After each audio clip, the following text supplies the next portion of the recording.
한 15분 정도로 하면 되나요? 그렇게 길게 할 게 없을 것 같은데. 어, 제가 말씀 전하는 건 아니지만 일단 기도하고 간증 듣도록 하겠습니다. 하나님 아버지 감사합니다. 오늘 하루도 아버지 집에 모여서 아버지의 사람들과 정말 아버지 섬길 수 있는 기회와 시간, 장소 허락해 주시며 감사드립니다. 아버지 저희가 이게 얼마나 귀중한 것인지 항상 기억하도록 도와주시옵시고 저희가 항상 최선을 다해서 아버지 섬길 수 있도록 도와주시옵소서. 아버지 저희가 날마다 말씀을 정말 저희의 무기로 삼아서 마귀와의 싸움에서 승리할 수 있도록 아버지께서 친히 저희를 지휘하여 주시옵소서. 우리 주 예수 그리스도의 이름으로 기도했습니다. 아멘. 일단은 제가 목사님하고 다른 이제 선교사님 분들 이제 세 분하고 같이 중국을 갔다 왔습니다. 근데 되게 짧게 갔다 왔는데 그냥 한 5일 동안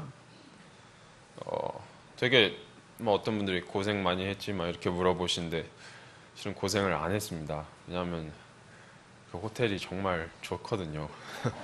정말 좋습니다. 그 호텔이 진짜 그냥 되게 쾌적한 환경에서 그냥 또 이렇게 교제 나누고 또 중국도 제가 처음 가봤어요 이번에. 또 중국도 보고 하는데 뭐 언제나 이렇게 같은 주님의 성도들과 교제한다는 건 정말 즐거운 일이고 또 함께 있으면 정말 든든하고 중국이 제 생각보다 되게 좋더라고요. 저는 되게 별로 중국에 대해 생각을 별로 안 하고 갔어요. 그냥 되게 시골일 줄 알았어요 저는. 근데 되게 빌딩도 진짜 이만하고 막 거리도 생각보다 깨끗하고 그래서 중국도 되게 많이 발전했구나라고 생각도 하고 그리고 막 네팔처럼 제가 그 중국인들이나 그 조선족 분들하고 같이 이렇게 좀 긴 시간 동안 함께 생활을 그렇게 한 게 아니라서 대부분의 시간을 이제 목사님과 선교사님들과 함께 보내는데 뭐 이렇게 막 조선족 분들이나 중국 분들에 대해서 막 그렇게 엄청 느낀 거는 솔직히 많이 없었어요. 솔직히 말씀드리면. 왜냐하면 그렇게 많은 시간을 보내진 않았고 근데 이제 거의 마지막 전날쯤에 저희가 배를 타고 이제 저희가 단둥 맞죠? 단둥이라는 곳에 갔었는데 단둥에서 바로 북한이 바로 보입니다. 북한이 바로 보여요. 그 압록강인데 압록강 신의주라고 하죠. 예. 신의주 바로 보이는데 저는 신의주 하면 그냥 순대 생각밖에 안 나거든요. 근데 북한은 단둥은 되게 막 좀 깨끗하고 그런데 북한은 되게 다 논이고 시골이고 그렇더라고요. 그래서 북한 사람들 그냥 보면서 처음에 딱 봤을 때 되게 와닿는 건 솔직히 별로 없었어요. 그냥 사람 사는 곳이구나 하고 사람들 막 강에서 빨래하는 것도 보이고 빌딩에서 보면. 근데 제가 북한 식당을 갔습니다. 류경 식당이라고 하는데 굉장히 크고 굉장히 좀 잘 해놨어요. 되게 고급스럽게 잘 해놨고 음식도 뭐 북한 한식 파는데 뭐 다 중국식으로 좀 돼가지고 맛은 살짝 중국화된 그런 맛인데 이제 그 직원분들이 다 이제 북한 분들이에요. 북한에서 오신 분들인데 그분들이 좀 이렇게 북한 평양에서 좀 높으신 지위 좀 높으신 사람들의 그 자녀분들인 것 같아요. 제가 봤을 때 다 그렇게 말씀하시고 그런 분들이 다 이렇게 말씀하시고 근데 다 여자분들이신데 나이 별로 안 많아 보였어요. 한 제 또래? 다 제 또래고 뭐 많이 많아봤자 23, 24 이 정도 돼 보이는 분들이 다 서빙하시고 그러시는데 갑자기 저보고 어디서 왔냐고 물어보시더라고요. 그래서 한국에서 왔다 하니까 진짜 바로 그냥 입을 닫아버리시고 그냥 표정도 딱 굳어버리시고 그래서 정말 저렇구나. 그때 많이 느꼈습니다. 제가 되게 저는 솔직히 말씀드리자면 북한을 그냥 어, 솔직히 말씀드리면 제가 북한은 그냥 주적이라고밖에 생각을 안 가지고 있었어요. 저희 동포다 이런 생각은 별로 없었습니다. 솔직히 말씀드리면 북한은 우리의 적이고 우리 아직 전쟁 안 끝났고 그렇게 동포에 대한 그런 애라 그래야 되나? 그런 정 같은 거는 저는 별로 없었는데 실제로 사람들 보니까 되게 좀 많은 이렇게 슬프거나 그런 건 많이 없었는데 되게 많은 생각이 교차를 하더라고요. 희비가 이 사람들은 정말 북한에 태어나서 사는 게 정말 어떤 건지 이런 생각도 많이 해봤고 저희가 누리는 자유가 얼마나 값지고 귀중한 건지 그 생각을 제일 많이 했던 것 같습니다. 정말 저희 나라는 종교의 자유가 있고 또 이렇게 마음대로 이렇게 모일 수 있고 얼마나 마음대로 찬양 그냥 작게 부르고 싶을 땐 작게 부르고 크게 부르고 싶을 땐 크게 부르고 그냥 지하철에서 성경책 읽으면서 가도 아무도 뭐라 안 그러잖아요. 그리고 자기 기독교인이라 당당하게 말할 수 있는 나라고 정말 그래서 정말 대한민국 정말 값진 나라구나 이런 생각도 많이 들었습니다. 북한 분들에게도 이제 정말 복음이 필요하구나라는 생각이 진짜 많이 들었어요. 특히 저희 나라에서 북한 지금 못 들어가니까 뭐 안 그런 걸 수도 있는데 조선족 선교를 한다는 말은 제가 그렇게 많이는 못 들어봤거든요. 그냥 일반 독립침례교회 아니어도 장로교나 뭐 감리교 저희 교회 저희 나라 제일 큰 데에서는 보통 막 그냥 뭐 아프리카나 제가 갔다 온 네팔이나 뭐 이런 데를 자주 가는데 정작 복음이 정말 가장 필요한 사람들 중 하나잖아요. 가장 필요한 나라 중 하나고 북한이. 그래서 그 나라가 얼마나 복음이 많이 필요한지 무조건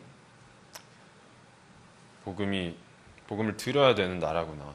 정말 이제 그 김일성부터 시작해서 계속 그렇게 3대가 독재를 하고 있는데 그 사람들은 그걸 신이라고 믿고 되게 불쌍하기도 하고 되게 불쌍하잖아요. 정말 폐쇄된 공간에서 하나님의 이름을 들어보지도 못하고 성경을 한번 읽어보지도 못하고 그냥 자유가 없이 하나님은 저희한테 정말 자유라는 큰 선물을 주셨는데 자유의지도 주셨고 사람들한테 근데 그거 없이 정말 억압당하면서 산다는 게 되게 불쌍하다, 되게 안타깝다라는 생각도 많이 들었던 것 같습니다. 저가 이렇게 이제 미국도 한 8개월, 9개월 정도 있고 네팔도 뭐 한 2주 조금 넘게 잠깐 다녀오고 또 중국도 이제 정말 짧은 시간이지만 5일 다녀오고 그러면서 조금 생각을 많이 했어요. 개인적으로 그냥 내가 나중에 이렇게 뭐 할지 정말 모르겠는데 정말 개인적으로 고민이 많이 됐습니다. 무엇을 해야 주님께서 가장 기뻐하시는 길이고 가장 복음이 필요한 곳이 어디고 정말 이기적이지 않은 선택을 어디를 어떻게 해야 할 수 있을까 이런 생각을 많이 했던 것 같습니다. 지금도 현재 고민 중인데 깊게는 고민하진 않고요. 그냥 어떻게든 되겠지 이런 마인드로 살아가는 중입니다. 그래서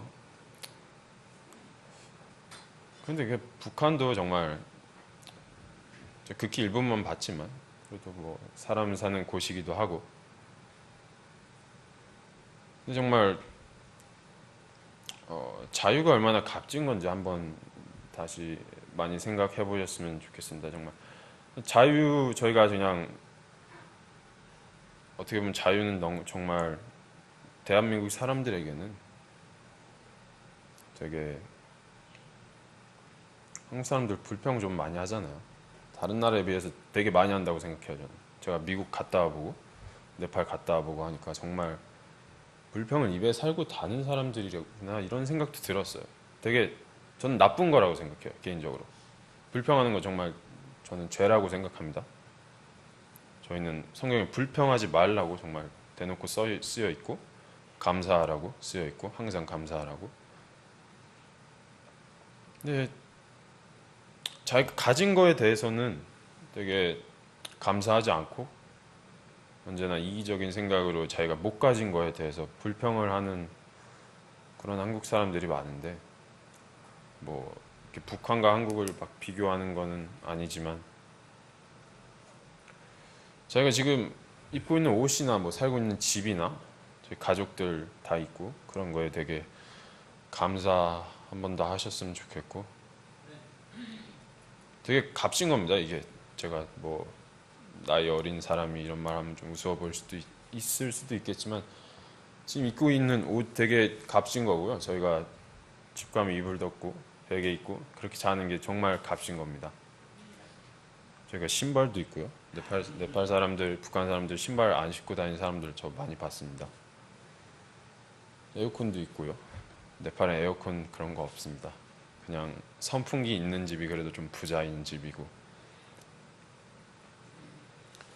그리고 어떻게 보면 불평을 자기 마음대로 할 수 있다는 것 자체가 되게 자유를 누리고 있다라는 그런 걸 보여주기도 하는 것 같아요. 그냥 짜증나네 막 이러면서 불평을 한다는 것 자체가 이미 배가 불렀다는 소리죠. 근데 그리스도인들은 불평하면 정말 안 된다고 생각합니다. 저는 일단 불평을 하면요, 옆에 사람들에게도 되게 불편하고 기분 안 좋게 만드는 것도 마찬가지고, 제가 이제 군대도 가지만 정말 옆에 친구들 군대 가는 거 얘기 들어보면 정말 불평 정말 많이 합니다. 내가 군대를 왜 가야 돼? 이 나라가 나한테 해준 게 뭐야? 이러면서 속으로 보면 뭐 그럴 수도 있지 이 생각 듭니다. 저는 미국 갔다 와서 애국심이란 거에 대해서 개인적으로 생각도 되게 많이 해봤어요. 왜냐면 미국 교회에서나 학교에서는 애국심 되게 가르치거든요. 나라 사랑해야 되고, 나라 있단 거에 감사해야 되고, 나라 지켜야 되고. 되게 놀랐습니다. 그 학교의 아이들이 심지어 국기를 이렇게, 국기가 있잖아요. 미국 국기가 땅에 조금만 닿아도 막 화내면서 국기 땅에 닿게 하지 말라고 막 이래. 되게 좀 놀랐습니다. 쟤네 저 정도로 저러는구나. 그래서 저는 이렇게 자유로운 나라 주신 거에 정말 감사하고, 이렇게 좋은 나라에 태어나게 해주신 거에 정말 감사하고, 그리고 이제 군대도 가는데 저는 어렸을 때부터 좀 솔직히 말하면 군인에 대한 동경 같은 건 좀 있었어요. 되게 멋있어 보이고, 군인이나 소방관이나 경찰 이런 분들 보면 되게 어떻게 보면 희생도 좀 있는 직업이고 되게 개인적으로 멋있다고 생각하는 직업들 중 하나인데, 저는 그래서 개인적으로 되게 영광스러운 일이라고 생각해요. 나라 지키러 인연 갔다 오는 게 되게 고생할 거다 이렇게 말씀하시는데, 물론 고생은 하겠죠. 근데 제가 하루 지나면 바로 잊어버리는 그런 타입이라 되게 어떻게 보면 생각 없이 산다고 말씀하실 수도 있어요. 다른 분들이 보실 때는 철없다고 말씀하실 수도 있고, 제가 봐도 그런 것 같아요. 생각 좀 없고 철도 좀 없고, 제가 저를 돌아봤을 때. 근데 저는 정말 너가 세상을 몰라서 그런다 이렇게 말씀하실 수도 있는데, 저는 정말 걱정을 거의 안 하고 살아요. 그냥 큰일이 나도 큰일이 났네 이러고 어떻게 되겠지. 근데 살다 보면 진짜 나 어떻게 돼 있더라고요. 그래서 이번에도 이렇게 되는데 저번에도 그 다음에도 그렇게 되겠지 이런 생각도 하고, 되게 그렇게 생각을 하기 시작했던 때가 이제 헌신을 하고 나서부터, 그 전부터 좀 그런 마인드였는데 헌신을 하고 나서부터는 그게 더 심해졌습니다. 왜 심해졌냐면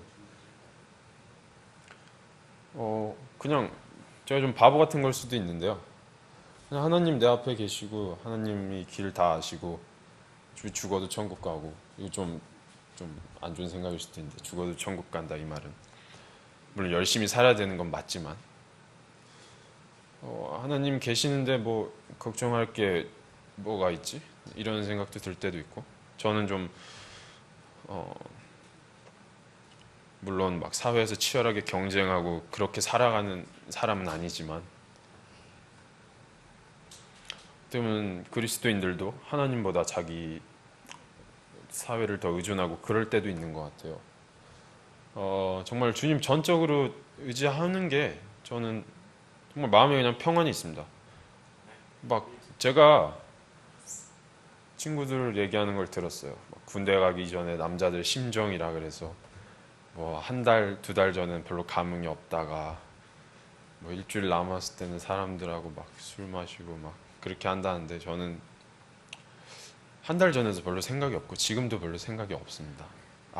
솔직히 내일도 생각 없을 것 같고 당일날도 생각이 없을 것 같습니다. 그냥 나라 지키러 갔다 오는 건 좋은 일이고 좋은 경험이고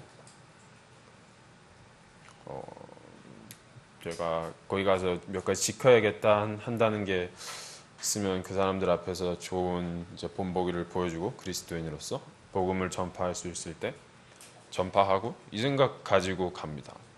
다른 거는 별로 생각 안 하고 그냥 몸도 저 별로 잘 안 아파요. 제가 고등학교, 중학교 때부터 아픈 적이 없었습니다. 미국 가서도 안 아팠어요. 그러니까 미국 애들이 저를 되게 신기했습니다. 제가 맨날 아이스크림 먹고 초콜릿 먹고 이러는데 쟤는 왜 안 아프냐? 그러면 저는 그냥 웃으면서 이거 약이라고 니네도 먹으라고 이렇게 얘기하고 했는데 네팔에서도 선교사님 되게 놀라셨습니다. 저가 안 아파가지고 이 음식 잘 맞으세요? 배 안 아프세요? 이러면 맛있는데요? 하고 또 먹으면 선교사님 좀 신기하게 바라보시고 저는 다 이렇게 사는 게 저는 하나님의 은혜라고 생각합니다. 작은 거라도 저는 그리고 절대로 혼자서 살아갈 수 없다고 생각을 해요. 제가 이렇게 안 아픈 것도 저 어머니도 아버지도 저희 형도 이렇게 제가 사랑하는 교회 분들도 저를 위해 기도해 주시니까 그래서 제가 안 아픈 거라고 저는 생각하고요. 하나님이 또 저를 튼튼하게 만드셔서 안 아픈 것도 있는 것 같고 생각해보면 되게 감사할 것 투성이구나 라는 생각도 많이 했고 그냥 군대 가면 솔직히 저는 재밌을 것 같아요. 총 쏘고 남자들은 그런 거 좋아하잖아요. 총 쏘고 막 작전하고 산에서 별도 잘 보이고 밤에 그리고 또 제가 가는 데가 최전방인데 최전방 되게 경치는 좋다고 합니다. 저는 솔직히 그것 때문에 지원한 것도 있어요. 경치 좋구나 하면서 바로 넣었죠. 그냥 이거다 하고 사람도 별로 없고 조용하게 지낼 수 있겠다 해서 밤에 별도 잘 보이고 근무 설 때 별이나 새야지 하면서 되게 어떻게 보면 생각 없어 보이잖아요. 근데 생각 없는 거 맞는 것 같습니다. 제가 봐도 그냥 제가 되게 두려워하는 마음이 언제부턴가 없어지기 시작했어요. 미래에 대한 두려움도 없어지고 왜냐하면 그냥 성경에 대놓고 쓰여 있는데 너 두려워하지 말라고 너무 많이 쓰여 있잖아요. 디모데전서 1장 7절을 보면 하나님께서는 두려움의 영을 주지 않는다고 말씀하셨던데 전 두려움은 그냥 육체에서 나오는 거라고 생각해요. 그래서 두려움을 통해서 어떻게 보면 인간이 죄를 지을 수도 있다고 생각하고요. 왜냐면 그건 육체로부터 나오는 거니까. 인간이 갖는 두려움은 이제 하나님께서는 이제 사랑과 이제 능력과 건전한 생각을 하는 영을 주셨다고. 그래서 저는 그냥 이렇게 많은 분들이 저를 위해 기도해 주시고 응원해 주시고 하는 게 너무 항상 감사하고 되게 제가 능력은 별로 없지만 뭐 제가 이게 어렸을 때부터 그런 생각했습니다. 제가 7살 때인가 6살 때 은혜 갚은 까치아 얘기 아십니까? 그 얘기를 진짜로 감명 깊게 읽었습니다. 그래서 저는 은혜를 받으면 되게 갚아야 된다는 생각이 좀 박혀 있어요. 그런 게 사람들한테든 누구한테든. 그래서 제가 뭐 별 능력도 없고 부족하지만 제가 할 수 있는 최선을 다해서 저도 여러분들께 여러분들 섬기려고 노력하고 그러는 게 전 도리라고 생각하고 또 하나님께서도 저를 위해 죽어주시고 모든 걸 주셨으니까 저도 당연히 하나님께 제 일생을 바치고 목숨을 바치는 게 그게 당연한 거라고 생각해요. 저는 마땅한 거라고 생각하고, 물론 하나님께서 하신 일이 제가 하는 일에 정말 비할 수 없이 크고 거룩하시고 그렇지만 비록 제가 정말 부족하지만 제 전부를 드리는 게 그게 맞다고 생각합니다. 저는. 그래서 별로 걱정 안 하셔도 될 것 같아요. 걱정 뭐 안 하시겠지만 정말 걱정 안 하셔도 되고, 저는 잘 안 다치거든요. 아프지도 않고 몸이 좀 튼튼한가 봐요. 저도 되게 감사합니다. 그런 몸에 대해서. 음식도 제가 은근히 음식 많이 가리는데 목사님은 제게 잘 아십니다. 너 이것도 안 먹냐? 이러면서 물어보실 때도 있고. 근데 제가 못 먹는 음식 빼고는 다 잘 먹고, 사람들하고도 되게 사람들 별로 이렇게 싫어하지 않아서 잘 지내는 것 같고, 그냥 군대 가서도 건강히 잘 지내고, 저는 되게 값진 시간이 될 거라고 생각하고 있습니다. 전도할 기회도 많이 있고, 몸도 더 튼튼해질 것 같고, 국가를 위해 봉사한다는 건 되게 영광스러운 일이니까 은근히 저는 국가를 위해 봉사한다는 거에 자부심을 느낍니다. 남자로서 태어나서 나라를 위해 뭔가 할 수 있겠구나 하는. 그리스도인들은 저는 이렇게 뭔가 받기 전에 자기가 먼저 베푸는 게 저는 맞다고 생각해요. 이기적이지 않은 게 그리스도인의 모습이고, 왜냐하면 예수님은 이기적인 적이 한 번도 없으셨다고 생각합니다. 저는. 예수님 심지어 전능하신 하나님이신데 여기 내려오셨다는 것 자체가 이미 그리고 죽으셨다는 것 자체가 정말 엄청난 희생을 하신 거니까. 그래서 지금 심정 그냥 별로 생각 없고 담담하고, 일요일에 또 교회 나와서 좋고, 육개장 먹어서 또 좋고, 사람들 또 봐서 좋고, 계속 이렇게 아까 부른 찬송처럼 더 예수님 더욱 사랑하셨으면 좋겠고요. 지체들끼리도 더욱 사랑하셨으면 좋겠고요. 정말 저희 교회가 예수님의 모습 닮아가는 교회가 더 됐으면 좋겠습니다. 저도 그렇게 노력할 테니까 서로 이렇게 부족하지만 질타하지 말고 감싸주면서, 그게 더 예수님다운 거니까 질타보다는 감싸주고, 책망을 할 때도 사랑으로 하고, 그게 더 예수님다운 거니까 예수님 모습 따라가면서 정말 힘들 수도 있지만 한 번만 더 용기 내서 좀 더 나은 그리스도인 되셨으면 좋겠고요. 원래 시작이 반이라고 하잖아요. 그래서 자기가 그리스도인답지 않은 건 정말 시작하기 어려울 수 있겠지만 빨리 버리고 그리스도인답게 시작해야 될 걸 하셨으면 좋겠습니다. 그리고 저도 군대에서 교회 위해 기도 계속 할 거고요.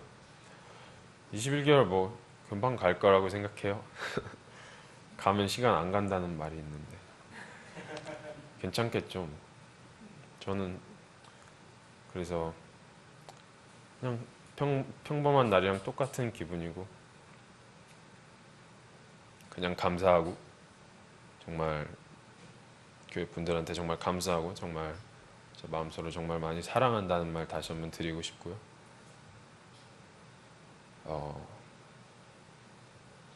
건강히 잘 다녀오도록 하겠습니다. 감사합니다.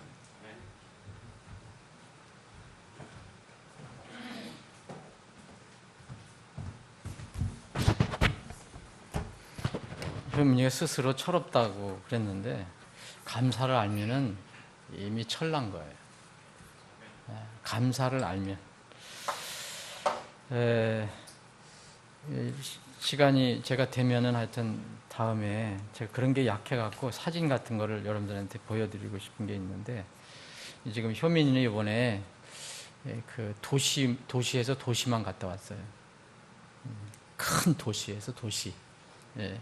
우리가 이번에 이제 시골로 이렇게 선교하러 간 기회가 아니고, 조선족 목사님은 저쪽 연길에서 심양이라는 데로 오고, 우리가 이제 단둥에서 모이면 약간 위험하니까 심양으로 오고, 우리가 심양으로 가고, 그분은 심양으로 오고, 거기서 이틀 동안 일을 다 끝내고, 우리는 다시 이제 단둥으로 내려온 거죠. 그분은 다시 저기로 가고, 단둥이 우리 이제 신라 선교사님이 자리를 잡고 선교를 할 지역입니다.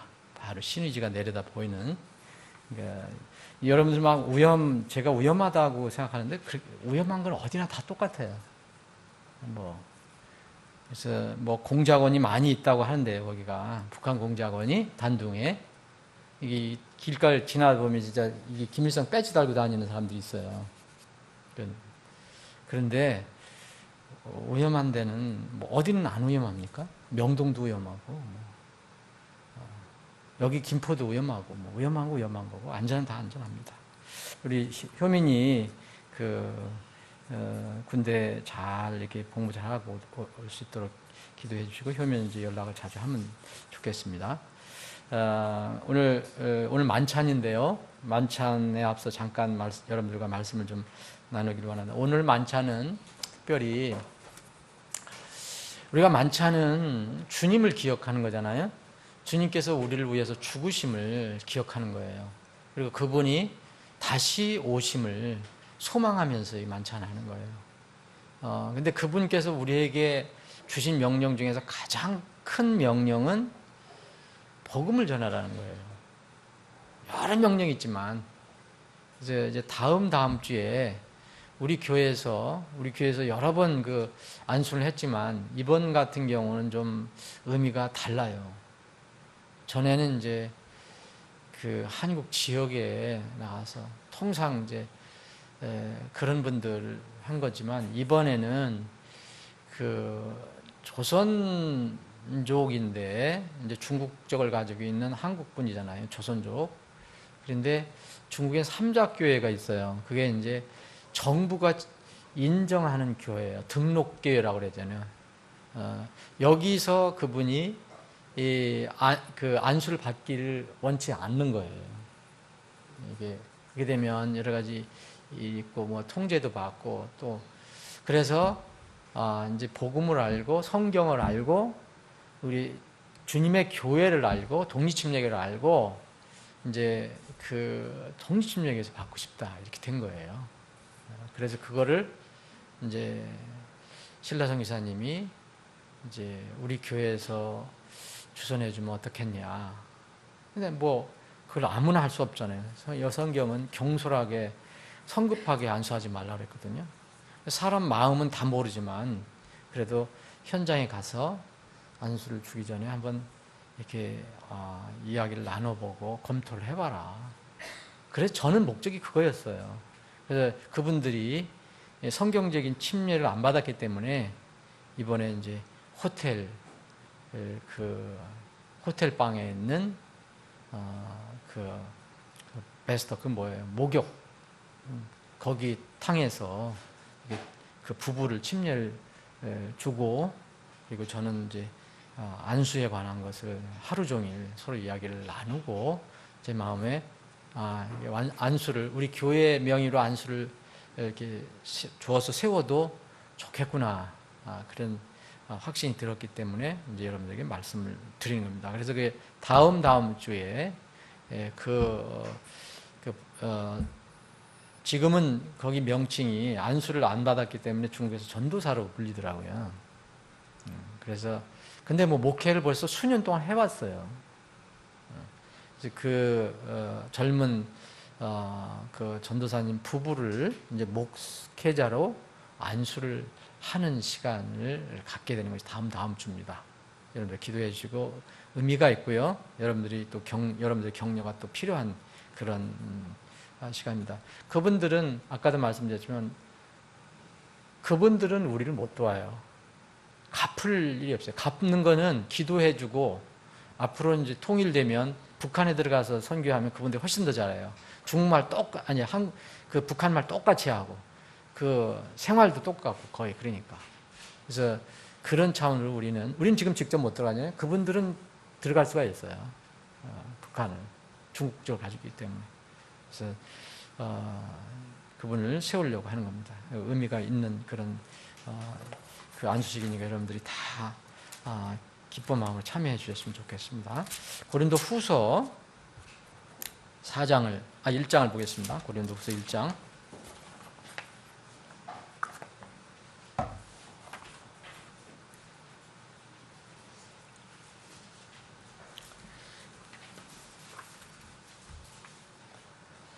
고린도후서 1장 4절부터 제가 빠른 속도로 읽겠어요. 여기서 제일 많이 나오는 단어가 고난, 환난이에요. 4절부터 고난, 환난. 이게 고린도 교회, 고린도 후서로 고린도 교회에게 말씀을 주시는데 그분께서 우리의 모든 환난 중에서 우리를 위로하심은 우리 자신이 하나님께 위로받는 위로를 힘입어 우리가 어떤 고난 중에 있는 자들도 능히 위로하게 하려 하십니다. 여러분, 우리가 정말 내가 고난을 이렇게 체험하고 겪지 않은 사람들은요, 적든 크든 간에 그 고난에 처해 있는 사람을 도울 수가 없어요. 이해를 못해요. 그래서 우리가 간접적으로 이런 선교를 하는 것도 그런 것을 우리가 조금씩 나누는 거예요. 효민이 이번에 가서 거의 못 봤어요. 그거는 이제 큰 도시만 갔다가 오고 배 타고 한번 저기 북한 땅에 잠깐 들어갔다가 나온 건데, 이제 시골에 가면은 이제 탈북자들 숨어서 사는 데가 있고 뭐 이런데, 근데 좀 정말 환란 속에 살아요. 그냥 사는 게 그냥 그 사람들은 잡히면 이제 또 위험해지니까. 그래서 환란 중에 우리를 위로하심은 우리 자신이 하나님께 위로받는 위로를 힘입어 우리가 어떤 고난 중에 있는 자들도 능히 위로하게 하려 하십니다. 우리가 어려움을 당하는 건요, 그게 다른 사람을 위로해 줄 수 있는 힘을 갖게 된다는 거죠.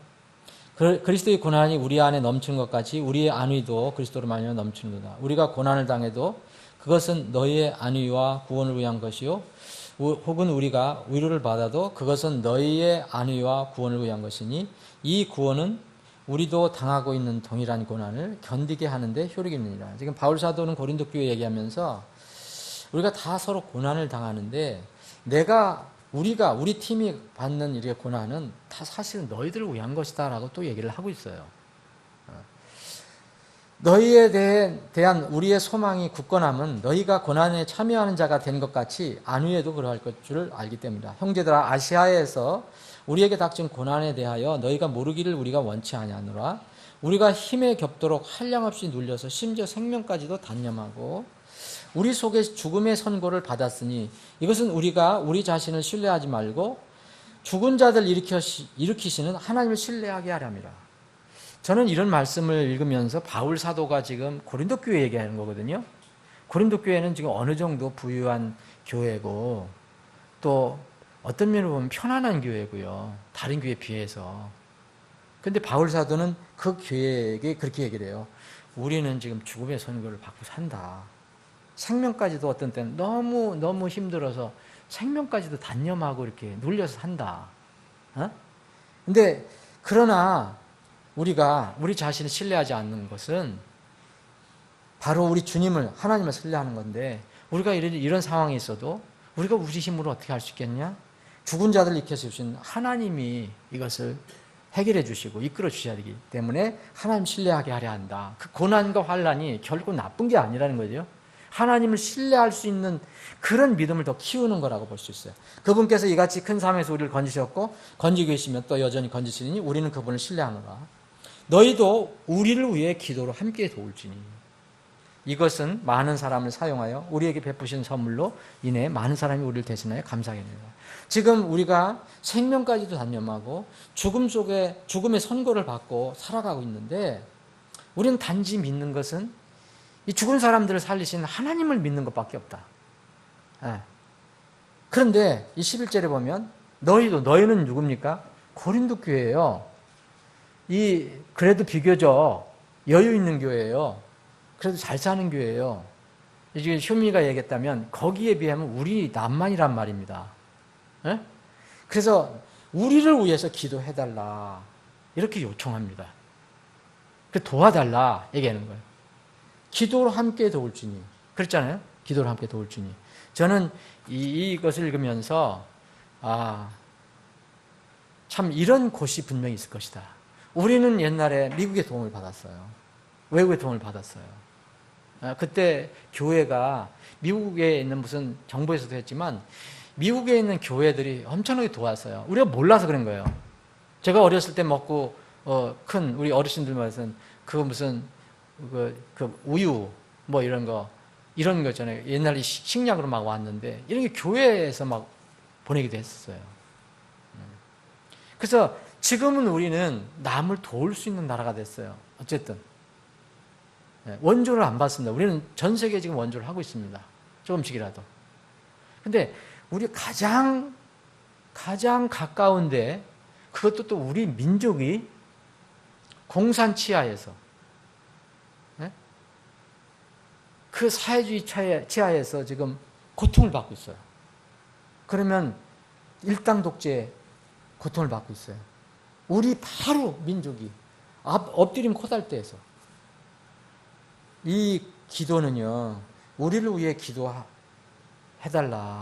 그래서 도와달라 하는 거는 저는 이것을 읽을 때 북한 동포들이 우리를 위해서 요청하는구나 하는 생각을 해봤어요. 조선족이 우리를 위해서 요청하는구나. 거기는 중국만 해도 벌써 한국 하면은 잘 사는 걸로 생각을 해요. 사실 뭐 개인적으로 제가 잘 사는 건 아니에요. 뭐 그러나 못 사는 것도 아니잖아요. 그래서 저는 이 말씀을 들으면서 이 말씀을 읽으면서 우리가 도와야 되겠다. 하나님은 도우라고 말씀하십니다. 받는 것보다 주는 것이 복되다고 얘기했으니까. 그러니까 약하고 가난하고 또 병들고 다리를 절고 눈먼 자들, 그들이 우리를 갚지 못하니까 그들을 너희들이 도와라. 그럼 내가 대신 갚아주겠다. 여러분, 우리가 북한 선교, 중국, 조선족 선교하는 거 그들이 우리를 못 갚아줍니다, 여러분. 기대할 수가 없어요, 가보면요. 네? 뭐 이번에 오는 분도 한 달 생활비가 애들 둘 키우는데 부부가 넷이, 그것도 꽤 큰 도시에 산다면은, 그래서 40-50만 원이요, 생활비. 뭐 시골에 가면 한 30만 원. 그게 이제 생활비거든요, 한 달 생활비. 근데 그분들이 우리를 뭘 돕겠어요? 그분들이 와서 좀 심예도 해주고 뭐 해주고 싶은데, 무슨 비행기표를 어떻게 대주겠어요? 물론 그들도 왔다 갔다 하는 그런 기본적인 건 있지만, 우리를 계속해서 도울 수가 없단 말입니다. 그래서 우리는 이런 데는 우리가 마음을 열어야 된다. 이제 또 여기 기도로 도와달라 그랬잖아요. 기도로 함께 도와달라. 근데 우리는 기도로 생활하지 못하고 있어요. 이제 여러분들에게 저는 북한 실정을 알고 언젠가서부터는 매일 기도 제목이에요. 여러 가지 기도 제목 중에서 북한 동포, 지하 교회 동포들, 북한에 고통받는, 효민이가 얘기했던 북한 식당에 있는 여자애가 뭘 하겠어요? 남한 그 사람들은 그냥 무슨 승냥이처럼, 늑대처럼 이렇게 배움 받았으니까 저한테도 아주 쌀쌀맞게 그렇게 얘기를 하더라고요. 쌀쌀맞게. 아니, 내가 속일 수가 없잖아요. 나도 한국 사람이다 그랬더니. 여기서 다 지켜보고 있으니까 어쩔 수 없다는 걸 내가 알아요. 다 지켜보고 있거든요, 그 뒤에. 그래서 우리가 이제 한국 사람이라고, 내가 한국 사람이라니까 벌써 그 뒤에 있는 선교사님이 그러던데, 레몬 선교사님, 대번 가서 뭘 이렇게 보고를 하더라는 거예요. 메시파를 꽂고 뭐 어디 얘기를 하고. 그런 시대, 그런 데서 살고 있는 사람이니까 뭐 어쩔 수 있어요. 그러니까 미워할 우리가 권리가 없어요, 그 사람들. 기분은 좀 나쁘지만. 우리가 사진을 찍으려면 우리를 말려요. 못 찍게 막 얘기해요. 근데 중국 사람이 옆에 찍게 해요. 그런 정도예요. 네? 미국 사람하고 우리는 말려요. 중국 사람은 놔둬요. 이게 빨리 통일이 돼야 됩니다. 그래서 여러분들 기도를 생활해야 되고 여러분들을 위해서 기도해야 되지만 중부 기도를 많이 해야 된다. 그래서 오늘 이 시간은 만찬이에요. 주님의 돌아가심, 주님의 죽으심, 이것을 기억하는 시간이란 말입니다. 왜 주님께서 우리를 위해 죽으셨을까? 우리를 무한량, 우리를 사랑하셔서 무한량 베풀어 주시기 위해서.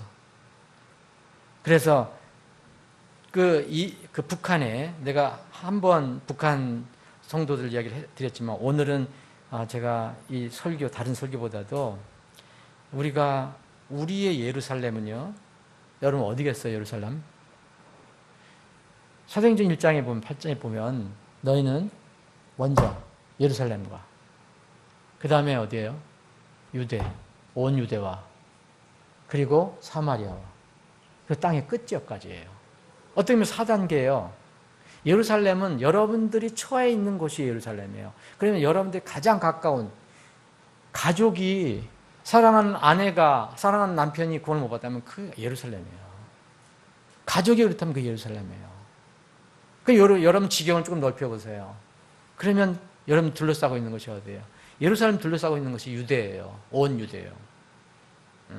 여러분들이 개인적으로 그걸 적용할 수 있고, 우리나라 한국민으로서 적용해 보면요, 우리가 예루살렘은요, 우리 예루살렘이에요. 한반도가.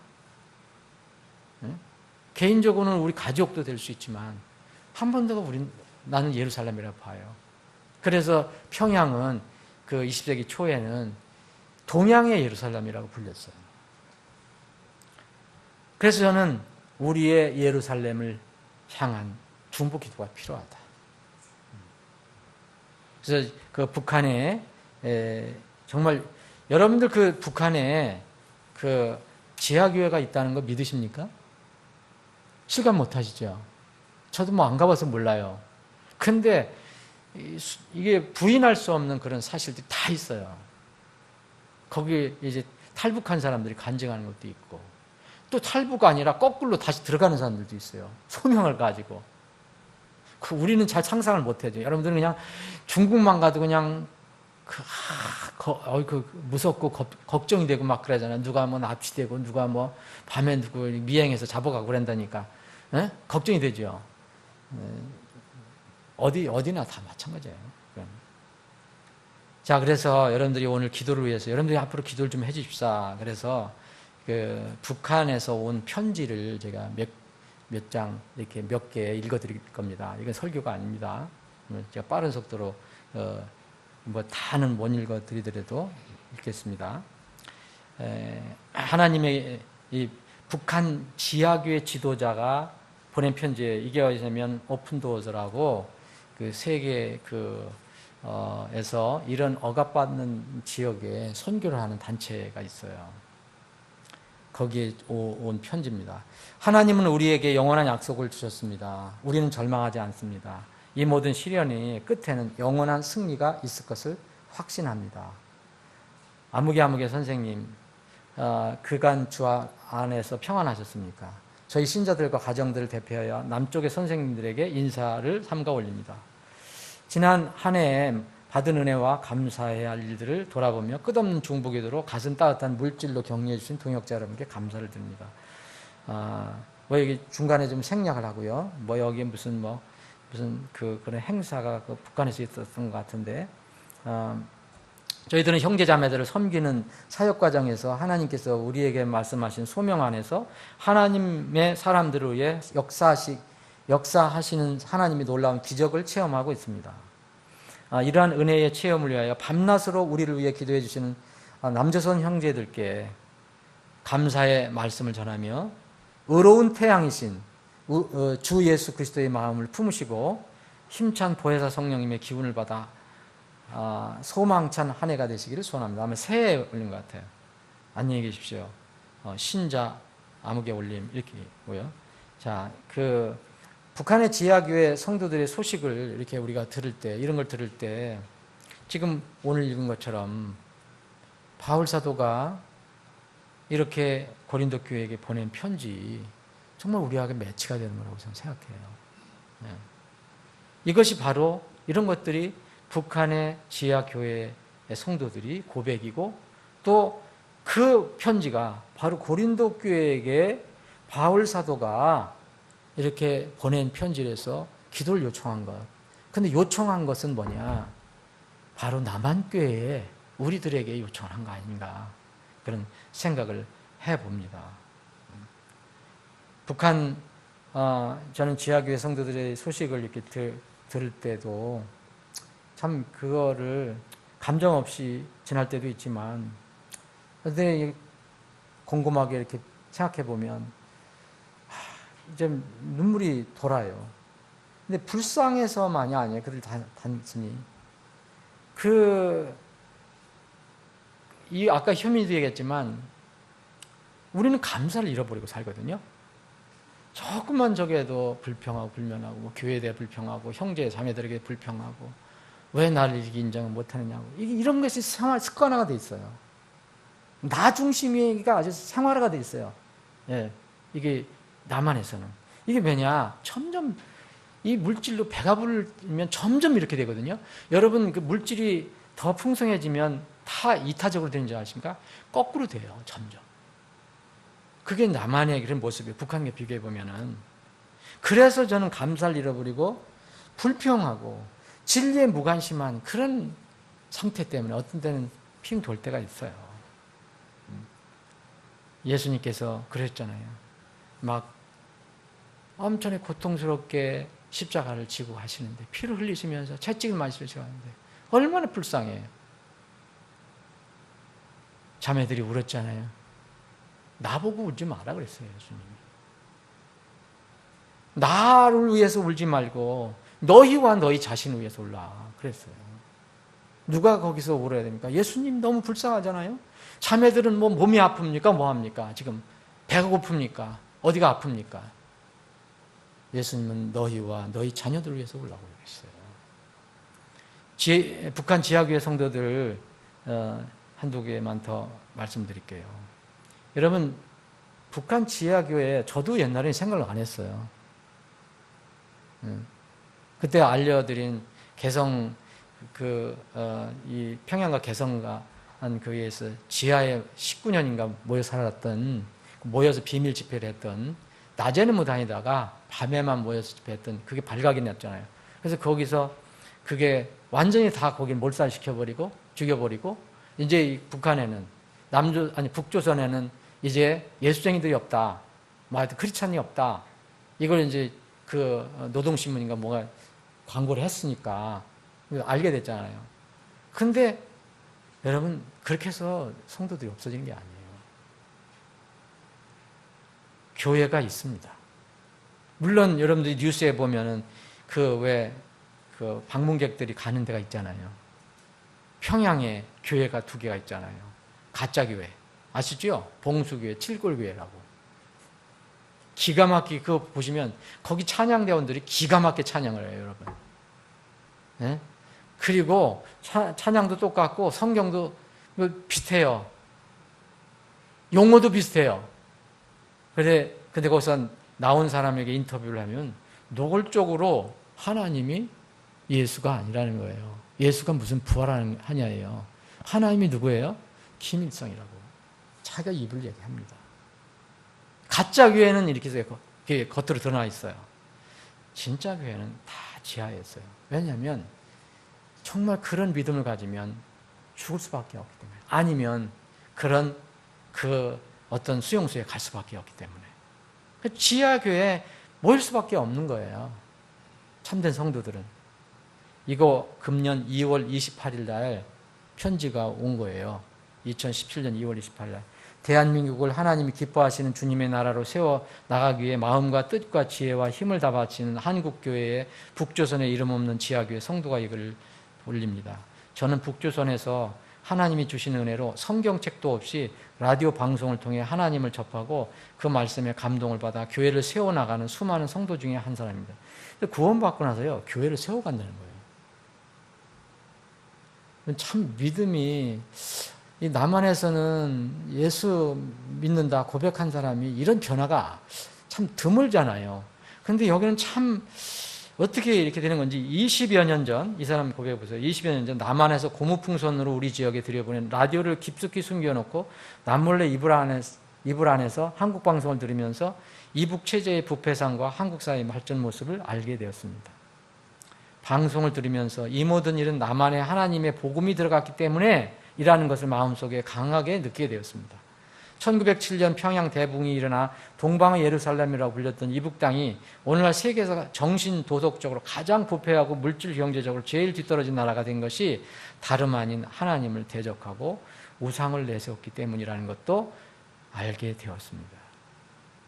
그래서 저는 다시 이 북조선을 하나님의 나라로 세우고자 아침 저녁으로 기도하고, 그러므로 믿음은 들음에서 나며 들음은 그리스도의 말씀을 말미암이라 말씀을 받들어 성경 말씀을 암송하고 있습니다. 방송에서 나오는 말씀을 작은 수첩에 메모해가며 말씀을 세상 가장 귀중한 보물처럼 깊이 간직하고 있고 말씀을 사모하고 그대로 행하려고 합니다. 이렇게 암송 요절이 하나하나 늘어가니 이제는 저와 집안 식구들이 400여 절의 성경 말씀을 줄줄 암송하고 있습니다. 우리 가정은 말씀을 붙잡고 가정교회를 세웠습니다. 주일마다 문을 단단히 잠그고 집안에서 조용히 모여 앉아 하나님을 찬양하며 예배를 드립니다. 이제는 너는 말씀을 전하라, 때를 얻든지 못 얻든지 항상 힘쓰라 라는 말씀처럼 가장 가까운 친척들에게, 친지들에게 복음을 전해가고 있습니다. 말씀이 곧 진리이니 일단 복음이 들어가면 누구나 다 감동하고 목말라 합니다. 우리의 소망은 한국처럼 북조선 곳곳에 여러 교회를 세우고 마음 놓고 소리내어 하나님을 찬양하고 예배를 드리는 것입니다. 그렇기에 목숨을 내걸고 당국의 끈질긴 감시와 탄압을 피해가며 이 땅에 하나님의 나라가 반드시 세워지리라는 굳은 믿음을 가지고 날마다 복음을 담대히 전합니다. 남한교회와 교인들이 우리를 위해서 계속 기도해 주신 것을 방송을 틀어 들었는데 눈물이 나며 큰 감동을 받고 힘을 내고 있습니다. 한국교회가 북조선을 위해 기도하고 있는 것을 알고 있고 또 우리 북한 성도들이 외롭지 않다는 마음을 가지게 되었습니다. 한국교회가 한민족인 북조선의 지하교회를 많이 도와주시기 바랍니다. 중략하고요. 지금은 한 번도 만나보지 못한 한국교회 목사님들에게 이 글을 쓰지만 하나님께서 길을 열어주시는 그날에는 우리 서로 할렐루야를 외치고 만나기를 믿으면서 승리해 나갑시다. 아멘. 한국 가까이에 사는 북한 지하교회 성도 올림. 이분들은 우리가 보내는 개혁성경을 쓰고 있어요. 개혁성도 방송을 하는 거예요. 우리는 더 바른 성경을 앞으로 보내줘야 합니다. 또 하나, 이 3월 31일 날 온 겁니다.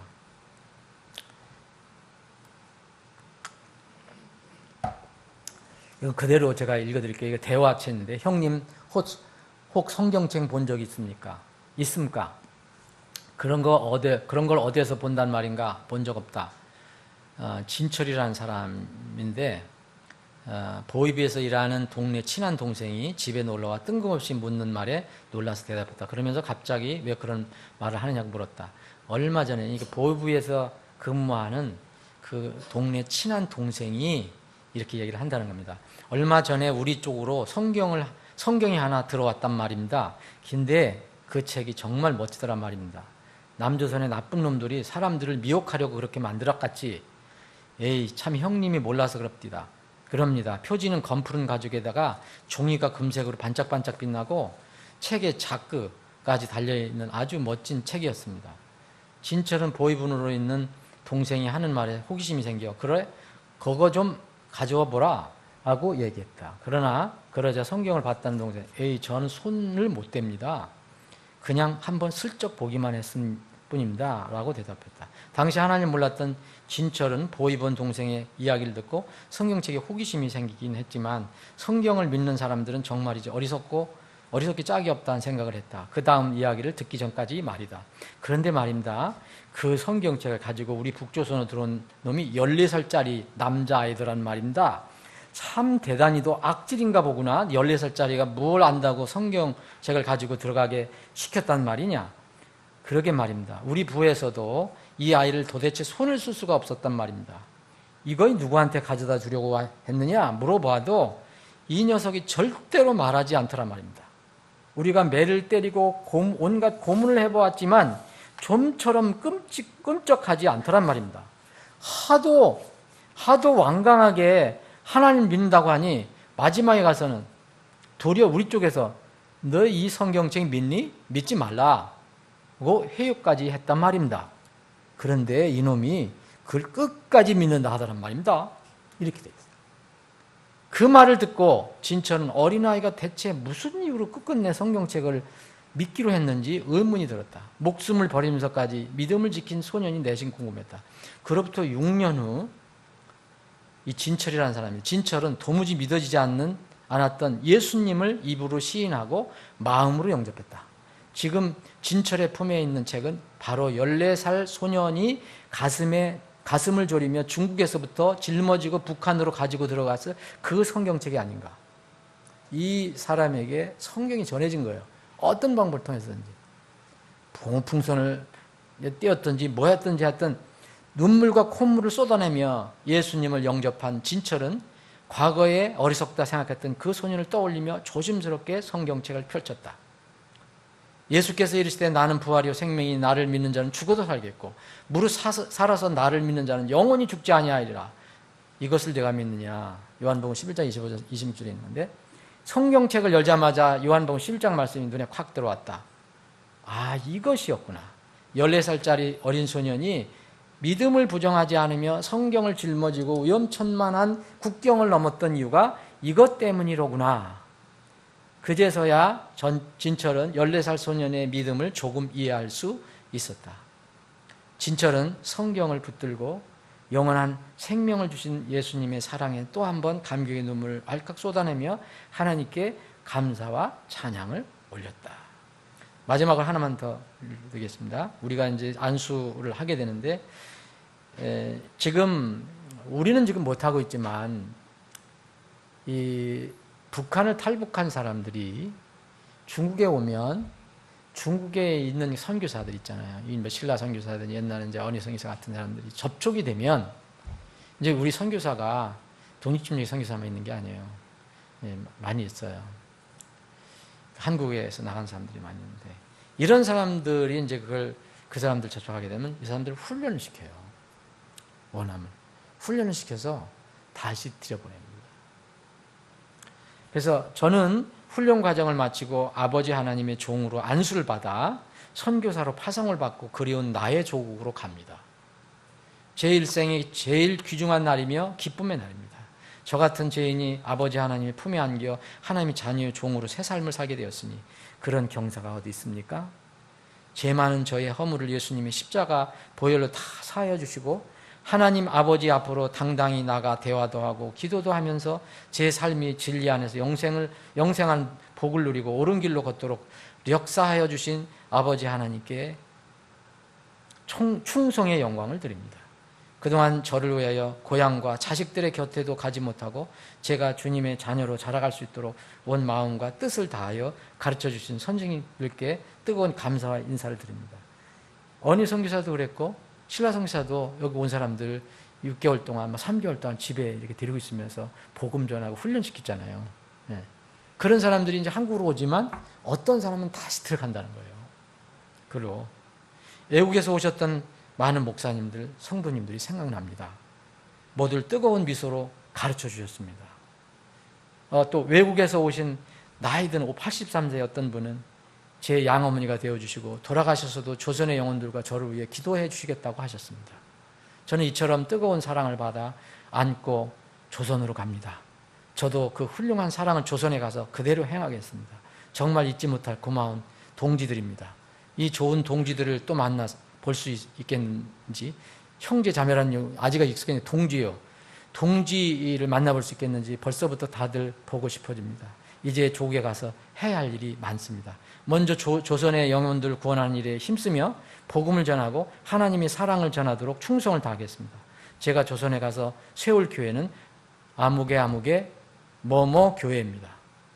저는 스가랴서 4장 6절 이는 힘으로 되지 아니하며 능으로 되지 아니하고 오직 나의 영으로 되느니라의 말씀을 배우고 훈련을 받으면서 제 힘이 아닌 아버지 하나님의 도움과 믿음으로 할 수 있음을 알게 되었습니다. 어떤 중략하고 끝으로 조국에 가면 먼저 가족에게 복음을 전하려 합니다. 복음을 전할 때 사도행전 16장 30절 주 예수를 믿으라 그리하면 너와 네 집이 구원을 얻으리라는 말씀과 같이 저희 가족이 모두 올해 예수님을 영접하고 믿도록 기도해 주십시오. 하루빨리 통일이 되어 우리 모두 함께 만나서 큰 소리로 하나님을 예배하며 찬양하는 날이 속히 오기를 기도합니다. 이건 2015년에 온 거예요. 2015년. 이름이 드보라예요. 여러분, 이거 소설 아닙니다. 이게 실제로 그들이 이렇게 비밀스럽게 보낸 편지를 공개한 거예요. 우리 바로 앞에, 우리 주의 예루살렘에 우리의 기도를 필요한 사람들이 있습니다. 여러분들의 기도와 여러분들의 사랑을 지금 구하는 사람들이 있습니다. 그래서 생각하면서 만찬하겠습니다. 두 분 형제님 모시겠습니다.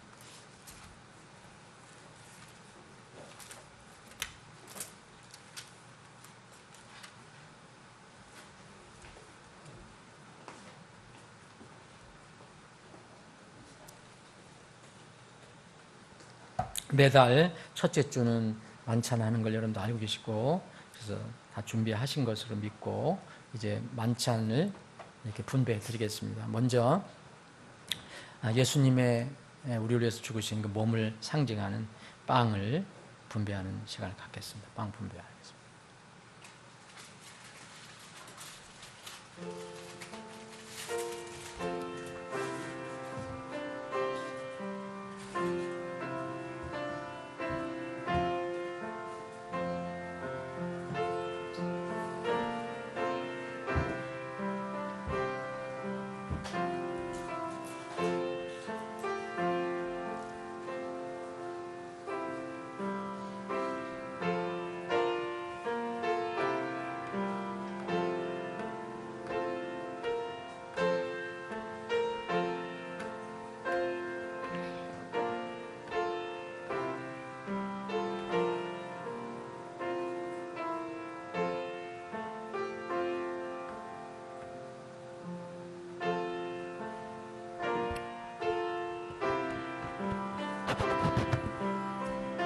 우리는 남을 도울 때 최소한 할 수 있는 게 있습니다. 남을 돕지 못하는 사람이 세상에 없습니다.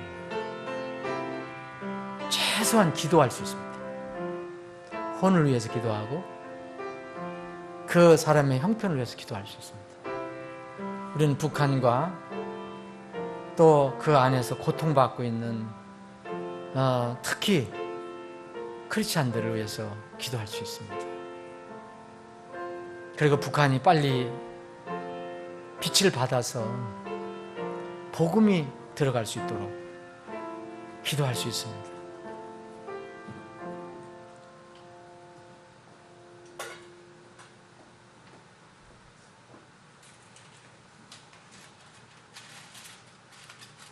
주 예수님께서 배반당하신 바로 그 밤에 빵을 집으사 감사를 드리신 뒤에 그것을 떼시고 이르시되 받아서 먹으라.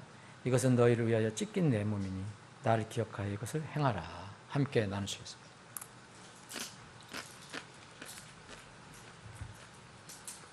다음은 주님께서 우리를 위해서 아낌없이 흘려주신 그분의 피를 기념하고 상징하는 잔을 분배드리겠습니다.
저녁 식사 뒤에 또 그와 같은 방법으로 잔을 집으시고 이르시되 이 잔은 내 피로 세우는 새 상속 언약이니 너희가 그것을 마실 때마다 나를 기억하여 이것을 행하라 하셨느니라. 너희가 이 빵을 먹으며 이 잔을 마실 때마다 주의 죽으심을 그분께서 오실 때까지 보이느니라. 함께 나누시겠습니다. 9월달 주님 만찬 이렇게 간단히 마치겠습니다. 여러분들이 이제 전도지를 필요하신 양 가지고 가셔서 이렇게 전도지를 돌리시고 구령하시고, 우리 아까 말씀드린 대로 재정부는 꼭 오셔야 되고, 오해 남아 계신 형제님들, 아까 말씀드린 분들, 제 방에서 잠깐 협의할 게 있습니다. 꼭 오시기 바랍니다.